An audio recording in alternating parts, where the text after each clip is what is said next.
Howdy, y'all. Stock Warden here, back with another Palantir Technologies video. And today, well, as you can obviously see, we ended up having a hard drop today. But the drop is not due to anything for Palantir. It's mainly due on the market standpoint. The market in itself has had a hard crash due to thinking that the Fed is going to end up taking down rates and making it to where the economy is going to end up suffering. So it's going to end up being a whole derailment, and everybody's in fear. So a lot of the short sellers came in and they had a huge sale volume for today.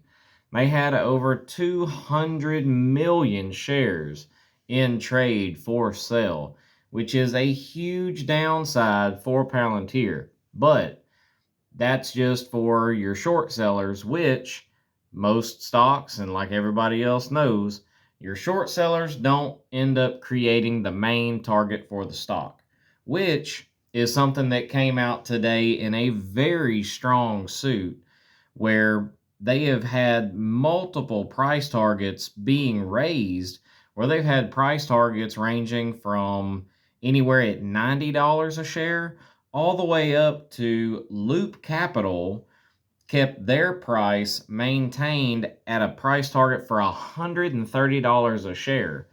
So, given that might be a wide range, but more of them are on the higher side than not, and they have all practically been doing nothing but raising the bar for Palantir's stock prices. So, we ended up ending the day here at 108.93 or 86, I'm sorry. But if you look at where we ended up dropping for the day, we ended up coming back to another bar. So as it stands right now, we have our typical bars, which we seen yesterday where we were looking at our bar across the screen from Friday or Monday, I'm sorry, where it was coming in where we were testing the resistance for our 52-week high. Well, now we've came in, and with the market drop, of course, we ended up starting a lot lower than what we expected, but we were able to keep a good heavy margin on the candle where we were able to make up over half of what the day's trend was. So we have our top two lines. So then next, worst case scenario, our bottom line is going to be right in here. So hopefully over the next couple of days, the market can line up instead of dropping further to where we end up testing this resistance line. We can just continue in between these 2 points and we can continue on our upward trend since we were able to resist really well and come back into this area here. So because here we had definitely tested this point where we had a bunch of bottoms here, and then once we ended up breaking the bottom, then we stayed into the bottom.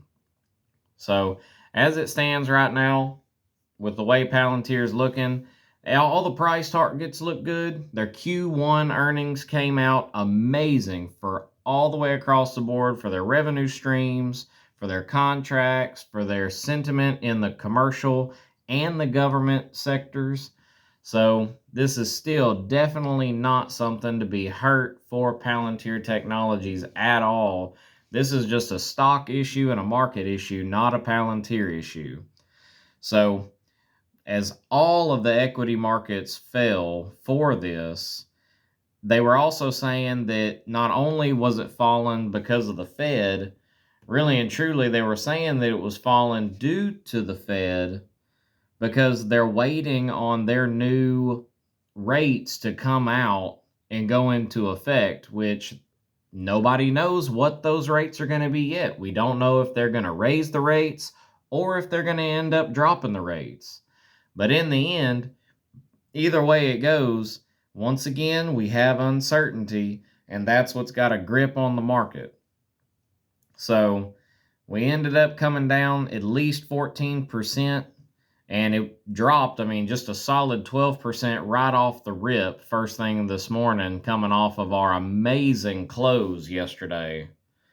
But with the way everything's looking, it's just coming down to the point where the Federal Reserve's monetary policy meeting, which is supposed to be done later this week, then you turn around and you look at how the rest of the market ended up doing, where, your S&P, NASDAQ, and Dow all dropped, where your Dow dropped almost 400 points, NASDAQ dropped 175 points, and the S&P dropped 50 points as well. So you're looking at almost one entire percentage rate off of those big three right there. So, but in the good news for Palantir is that their software has ended up becoming more upbeat for the Q2 sales outlook, and it raising its full year guidance. It's ended up making sure that everything is going to continue on this upward trend for the company, not necessarily the stock for, well, your short-term shareholders, but the company itself is getting stronger no matter what these simple numbers are looking like. So with a stronger company will eventually bring a stronger stock price, because with us looking at these right here, we've had 8 amazing bull runs so far. So just because we ended up having a little bit of pullback through a third party issue, that something that had nothing to do with Palantir at all, then I wouldn't have to worry too much about this, and I would still keep and hold on to everything that this has got. So I hope y'all liked the video. If you did, drop a like.